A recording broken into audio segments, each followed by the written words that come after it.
Hey, this is Statuesqueone. Listen, last week I was talking to a young lady who informed me that she was a black feminist, and we were having a conversation. And I guess she was trying to recruit me, and I was trying to find out why she believed what she believed. And I said to her that all the things that black feminists were trying to attain has reached its aim. You can work, you can go to school, you can choose not to get married and survive just fine. A lot of black men are not even interested in being the head of household anymore. And according to all of your bragging, you have not only reached equality with black men, but you've surpassed them in every area. So why is there still a need for black feminism? And she said prevention. So I said, prevention of what? And that's when she went into explaining to me the plan and told me that she preaches this plan to as many black young women and black young girls that she can in youth groups, church groups, schools, wherever she can get a moment alone with these young women and girls. Now, I normally don't give a freak, but I'm going to add a couple of disclaimers to this video. First of all, this video is not about interracial dating or marriage or any opposition to it. These are not my philosophies, and these are not my thought. This is not my thought process. What I'm going to tell you in this video is strictly informational, and it's what I've learned about the black feminists of today and some of their philosophies, which have been told to me in some variation by several women, but I'm really going to focus on what this young lady told me during that conversation, because she went into great detail. I'm going to tell you right now that this is some of the craziest bull and it's that I've heard in a long time, and it's rather disturbing. And I'm not saying that this is what all black feminists believe, or even what most black feminists believe, but the fact that I heard this or some variation of it from several black feminists, I felt that I needed to share what I learned so that everyone will be aware that this is the way some of these women actually think, and the danger that surrounds this way of thinking. This woman believes that black men are on a quest to gain social and economic equality with white men for the sole purpose of being in a position to oppress black women in the same way that white men have historically oppressed their women. And she also believes that black men want to convince black women that black is beautiful and get us to wear our hair in dreadlocks and afros and put us on a false pedestal to make us believe that this is beauty, when in reality it is for the purpose of making us unattractive to everyone else in the world so that we will be under his feet. She said he will then subjugate us, because if we want marriage, family, or children, we will be beholden to him because we will be unattractive to everyone else. She also believes that this was the sole purpose of the civil rights movement. And she told me that feminism teaches black women that if they assist in any type of black power movement, which is led by men, which encourages black women to make themselves ugly with natural hairstyles and an organic look, which is totally different than any other woman on earth, thus alienating them from all men from other races, it will allow as well as perpetuate the black man's power and ability to further oppress them in the same way that white men have historically oppressed their women. And she said that the whole purpose of eradicating racism would be so that black men can go ahead and do this. She went on to tell me that black men are no longer a fit for the new age black woman who have discovered this and refused to become a part of it. She said black men are currently powerless, and they, meaning the black feminists, plan to keep it that way and to diminish black men even further with the help of white women, white men, and low-class black women. So I said, how are white people and so-called low-class black women going to help you do that? And that's when she went into telling me the actual plan. She said, it's easy. Black men already hate black women. And the image that the low-life black women perpetuate helps to keep that hatred going. Baby mamas, sluts, women with diseases, etc., all help to increase their disgust and hatred of black women. They have no desire, and as the black feminists have no desire to help those women at all, because those women are helping them, which is why they don't call out their behaviors. And they don't want me or anyone else like me calling out their behaviors either.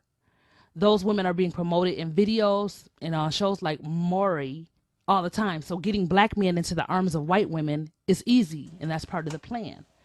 See, because white women are almost as powerless as black men. And once they get those two together, they will eliminate the black man's power altogether and be in a position to take any power that the white women do have by marrying her men.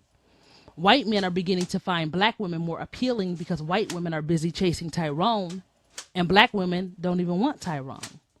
She said, you know how much white men despise black men, and to have their women chasing black men makes white women much less appealing.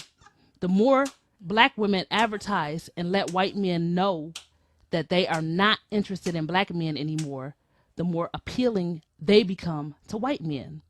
She goes on to explain that most black women are becoming highly educated and highly successful in business and industry, while black men are still sitting on the back of the bus.